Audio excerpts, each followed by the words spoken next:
paying them. And we've always been a one product kind of community for years now. And only recently are we maybe a 3-product community, still with the principles of crypto as the base. Yeah, that's a good segue too, because I wanted to ask you, what are the products? So you mentioned 3 products. What are the products that are missing in the RH ecosystem? We talked about the PulseChain wallet before. We kind of got some hints on that. What gets us to vertical integration? Does the wallet get us fiat on ramps? What do you think how that's going to turn out? There can be some fiat. There can be some wallet things because, how convenient or how easy it is to have decentralized, authentic control in a safe and secure method of your crypto. I think Richard advocates that. I advocate that, and many of us do, right? So I like, in general, what Steph and Staker app, Staker app version 2 is going to be doing. I like that. I know that they're going to have integrations with PulseChain and PulseX as well. I know that they're going to, the pitches that their company is making right now, you might hear about it inside of Hex or Hexicans or, peer-to-peer conversations as far as their community. But the outreach is really the no coin and the financial services industry and things like that. So people that want to, someday be able to afford buying their own home, or someday to educate their kids, or someday to go on a vacation. These are common goals everyone probably has. I don't think anybody wishes themselves into the poorhouse. I think everybody hopes that they're going to make, something of a yield on their time, their investment, their, resource or tool. They want to have something productive out of that. So Staker app and their wallet system, I think, is very useful. I don't know that, I know that Richard has said about a year and a half ago, we had this conversation with a hedge fund manager guy, and he was saying something about he wished that he could short Hex.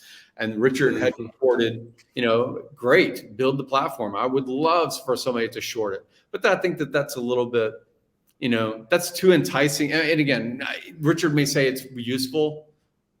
I don't really know enough to say that it's useful, because I still think it just promotes the trading narrative. It doesn't promote the sound money narrative that I like promoting myself. It may be useful to show, again, look, traders get wrecked because shorts, tend to not work out, versus a long on something in crypto, especially.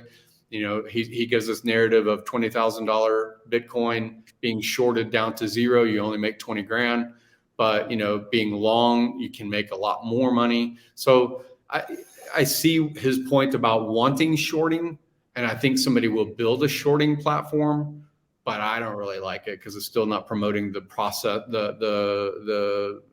the save through winter, ants. Yeah, the ants versus the grasshopper kind of stuff. The Aesop's fable about ants and the grasshopper. I want people to be doing other things with their time than constantly monitoring trades. I don't think that that's very useful. It's one of the best things about Hex is it allows you to focus on real life. You don't need to do anything. You just need to click a few buttons every once in a while, depending on your level of risk, effort, and capital, and you go live your life. You go be productive. I think I've heard some arguments against Hex, like, oh, it does nothing. It does nothing. Exactly. It makes you do very, very little to, in a healthy way, to lock up your funds, get more, so many real world parallels, but it gets this hate because it's not some advanced platform trading thing. And it's like, no, you're missing the point. You're missing the point of the whole thing. So it's a beautiful system in that way. But do you think too, with the wallet, I'm just trying to think of how, I know Rich talked about it before for the fiat on ramps. I hate to keep pushing the button on that, but I really think I can envision a future where it would be really nice if you're able to set up, instead of going on Coinbase, getting ETH, transfer it, set up MetaMask, do the stake, all this stuff. If there was just a buy button in the go.hex.com/stake portal, there's just a buy tab, and you click on the buy tab. It says how much you want to buy. We already connected your bank account or whatever via the PulseChain wallet. However, just speculating here, and you're able to, it's automatically highlights your stake for at least a year when you buy it, unless you change the defaults. Those kinds of pumpamentals, those kinds of easy onboarding. Can you see something like that in the future? Like what would it take? Do we need some Hexican to buy a bank? Like who's going to buy the bank? I don't know. What do we need? Well, I think that some of our partners inside of Hex have talked about buying a bank.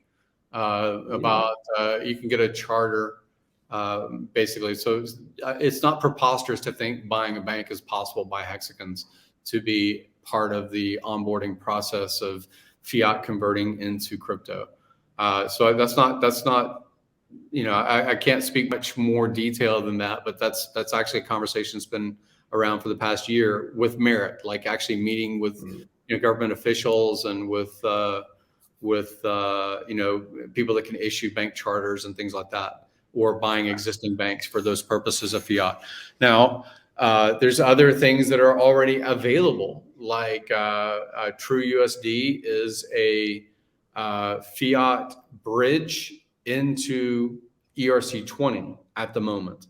And I've had conversations with them. I don't know how productive they will be soon enough for PulseChain when it first launches, but I've had conversations with them, the same sort of thing, that a PRC20 is acceptable in their mind frame. They're still getting their regulatory, due diligence kinds of things. But TrueUSD is not a centralized exchange proxy like USDC or Gemini Dollar or other, the central bank digital currency kinds of things, right? It's not where you have admin keys. I mean, TrueUSD is a bridge versus an invitation or a tool to go into a trading frenzy on a platform. So they're only converting dollar or euro or Great Britain pound or something else, like 4 different types of currency, fiat currency, into an ERC20. That's what they're doing. And I like sending people there because they're not enticed by the 200 other things that a centralized exchange like Coinbase or Binance or anything like that might offer. I don't like the distraction. Yeah, I know. If we could just get some clean way, or I know it probably won't start off that way. It'll be, right now we're playing this hot potato between services to try to get money in and out, but it would be it'd be nice to just have that buy button. I don't know. It feels like a dream right now, but like you said, maybe some people are working on it and getting a more frictionless process in the works. It's pretty easy with again, TrueUSD. It links to your bank. It links to an Ethereum address. It makes the bridge between your Ethereum address and your bank account, and it's really pretty painless by comparison to. I haven't used Coinbase in years. I haven't used any other centralized exchange in years. I think that there's other tools, like maybe Fiat's going to have something like that. The PHIAT. I think that they might be doing something to do with the bridging. But yeah, the simplicity. So part of the opportunity goes away with all of the conveniences, right? Like some of these things, if you were very early in Bitcoin, you didn't have a centralized exchange. You had peer-to-peer. If you were a little bit later in Bitcoin, then you had Mt. Gox, and you had the centralizing force of a trading platform. And then if you were later, then you had, you could buy it with MasterCard or PayPal or whatever all these other tools are for Bitcoin. You're going to have the same potentially have the same thing with PulseChain. Early on, you might have the best price for your involvement, and then later on, as more people participate, because those conveniences are already there and established, then the price would move and you'll have more yield because you were earlier before it was easy, right? Yep. That's the way it usually works, for sure. Yeah. The easier it is, the less opportunity. I'm hoping, I don't know. And Richard, again, like that commentary, people have said these things, and some of it, I don't want it to sound like it's just smoke. He has done these paperworks, but it is a long, tedious process. It's a long process to basically be permission to issue or deal with all of the bookkeeping required of being a bank as well. It's a lot of bookkeeping. From what I know or listened to him on stream, it seemed like, as he talked about for a few different streams, about potentially in Europe having a fiat on ramp through an exchange, some kind of platform like that. Is that what you remember is the latest on it? Well, I think that this European, if you're dealing with the euro, then Steph might already have those permissions with Staker app. You have to pay attention more to his content. But I think that his Staker app permissions, he's able to deal with direct onboard in euro as far as the European Union. And then as far as dollar processes, if there's a bridge through Ethereum to buy crypto, yes, it's another step. But MetaMask has a tool you can connect, I think, to buy Ethereum-based tokens.